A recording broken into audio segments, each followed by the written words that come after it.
اللہ پاک کے آخری نبی محمد عربی صلی اللہ علیہ وآلہ وسلم کی دکھیاری امت کی خیر خواہی و غمخواری کرتے ہوئے وقتاً فوقتاً مختلف مقامات پر دعوت اسلامی کے شعبہ FGRF کے تحت راشن و اشیاء خردنوش کی تقسیم کا سلسلہ کیا جاتا ہے۔ اسی تسلسل کو قائم رکھتے ہوئے افریقی ملک یوگنڈا کی سٹی کمپالا کے اطراف علاقے کومبے میں FGRF کے تحت راشن و اشیاء خردنوش پر مشتمل سامان کی تقسیم کے حوالے سے FGRF کے ذمہ دار نے مدنی خبروں کو بتایا۔ دعوت اسلامی کے شعبے FGRF کے تحت یوگنڈا کمپالا میں بھی الحمدللہ ڈسٹریبیوشن کا سلسلہ جاری ہے۔ فراج مسجد میں الحمدللہ موجود ہے اور ہمارے ساتھ فراج مسجد کے امام صاحبان الحمدللہ عز و جل موجود ہے، ایک کمیٹی ممبر کے اسلام بھائی موجود ہے اور الحمدللہ ہمارے ساتھ شیخ رجب صاحب بھی موجود ہے۔ دعوت اسلامی کا کرم ہے کہ FGRF کے تحت راشن تقسیم کا سلسلہ جاری اور ساری ہے۔ اللہ کرم ایسا کرے تجھ پہ جہاں میں، اے دعوت اسلامی تیری دھوم مچی ہو۔ مدنی چینل دیکھتے رہیے اور دعوت اسلامی کے ساتھ تعاون جاری رکھیے۔ اس موقع پر مقامی مسجد کے امام شیخ غلام یسیر کنبہ شافعی Mudassir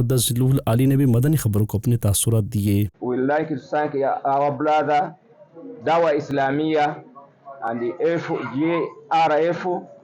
Thank you very much for this, for the people who are needed.